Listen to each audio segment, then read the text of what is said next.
Cell phone తెచ్చిపెట్టు. మాజీ ఉపరాష్ట్రపతి గౌరవనీయులు పెద్దలు శ్రీ వెంకయ్యనాయుడు గారు, సెల్ ఫోన్ ఇచ్చి గౌరవ శ్రీమతి ఉషా వెంకయ్యనాయుడు గారు,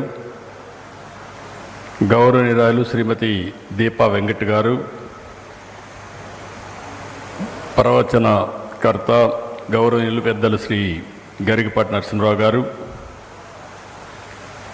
సహచర మంత్రివర్గ సభ్యులు రవీంద్ర గారు, మచిలీపట్నం పార్లమెంట్ సభ్యులు బాలశౌరి గారు,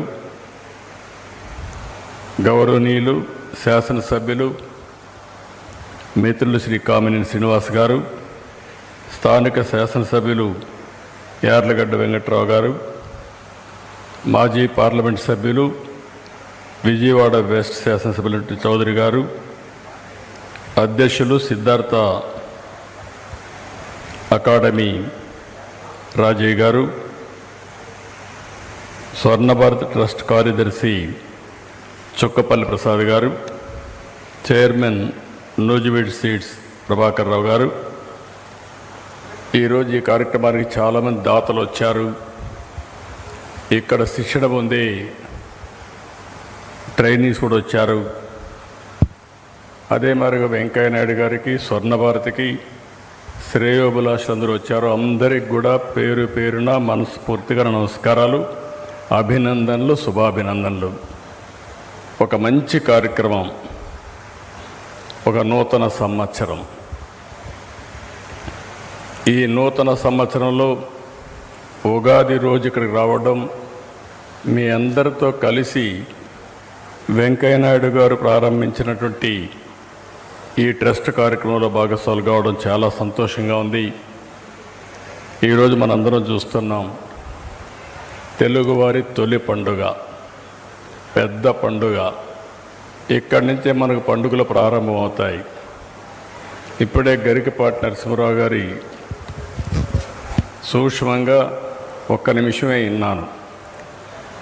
ఆయన ఒక్క నిమిషంలో కూడా మాట్లాడింది విలువల గురించి మాట్లాడాడు. ఆయన చెప్పిన మాట ఎంత బాగా చెప్పాడంటే, మన బాధ్యత ప్రజలుగా చేస్తే, ప్రభుత్వ బాధ్యతలు చేస్తే ఏ సమస్యలు లేకుండా ముందుకు పోయే పరిస్థితి వస్తుంది. మీరందరూ మీకు ఎక్కడ కూడా డ్యూస్ లేకుండా పన్నులు కట్టమని చెప్పాడంటే ఆయన్ని మనస్ఫూర్తిగా అభినందిస్తున్నా. ఇప్పుడు అందరం ఏం చేస్తున్నామంటే, నాకేమిస్తారో చెప్పమంటున్నారు. మీరు చేయవలసిన పనులు మర్చిపోతున్నారు. అదే మరిగా వెంకయ్యనాయుడు గారు ఆవేదన చూశారు మీరంతా. ఆ ఆవేదన చూస్తే వారిలో ఒక తపన ఉంది.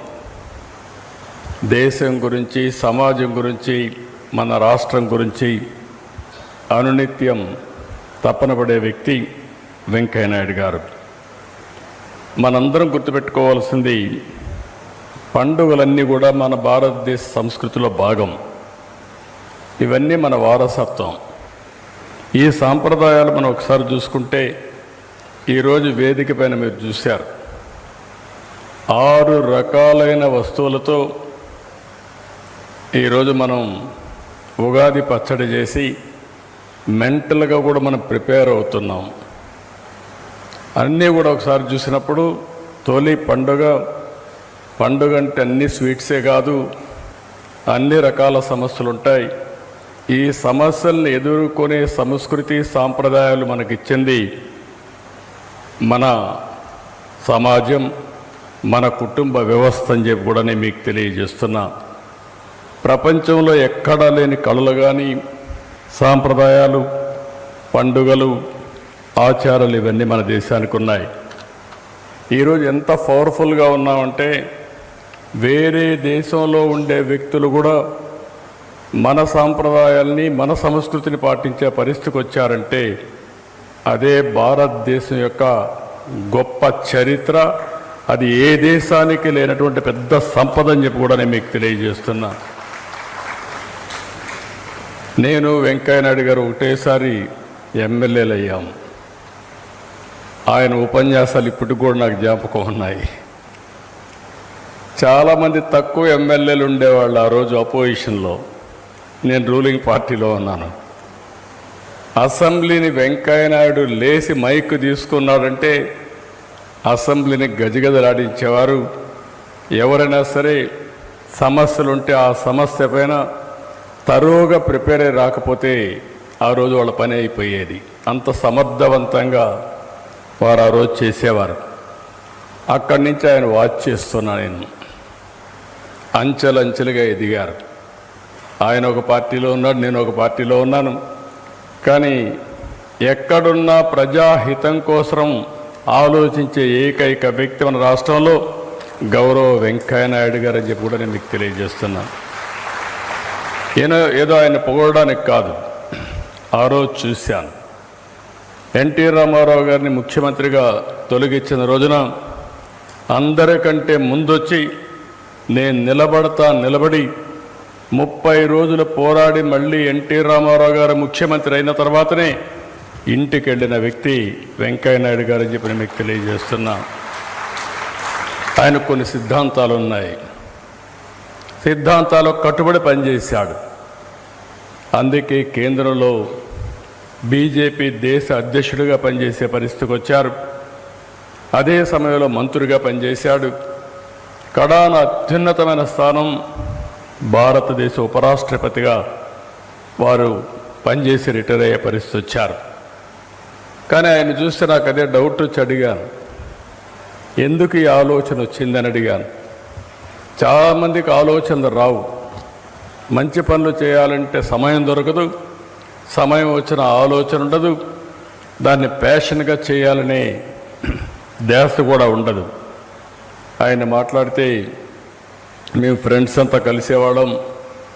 ఒకసారి నెల్లూరులో కలిసిన తర్వాత ఏం చేయాలి, ఏదో ఒకటి చేయాలనుకుంటున్నాం, మనం ఇంకా ఒక నిర్ణయానికి రాలేదంటే ఆ రోజు దీప గారు, మీరు అనుకుంటూనే ఉన్నారు కాలయాపన అయిపోతూ ఉంది, మీరు చేయాలంటే నెల్లూరులో ఒక సెంటర్ స్టార్ట్ చేద్దాం, తర్వాత ఏం చేయాలో ఆలోచించుకోవచ్చంటే ఆ రోజు వాళ్ళందరి ఆలోచనలో పుట్టినటువంటి ఈ ప్రాజెక్ట్ ఈరోజు చూస్తే తెలుగు రాష్ట్రాలకు ఒక పెద్ద ఆస్తిగా తయారైంది. దానికి మనస్ఫూర్తిగా అభినందిస్తున్నాను. ఈ రోజుట్లో మనందరం సొంత కుటుంబం స్వార్థం కోసమే ఆలోచిస్తాం. వెంకయ్యనాయుడు గారు పిల్లలకి కాస్త కోస్త జీవనోపాధి కోసం ఏమైనా సహాయం చేశాడేమో కానీ పిల్లలు కాబట్టి, కుటుంబం కాబట్టి, దానికంటే ప్రజల కోసం ఆయన క్రియేట్ చేసిన ఆస్తులు చూస్తే నేను మనస్ఫూర్తిగా ఆయన అభినందిస్తున్నా. ప్రతి ఒక్కరూ ఇది చేయగలిగితే ఈ దేశంలో పేదరికం అనే మాటే ఉండదని చెప్పి కూడా మరొకసారి విజ్ఞప్తి చేస్తున్నా. ఇంకొక పక్కన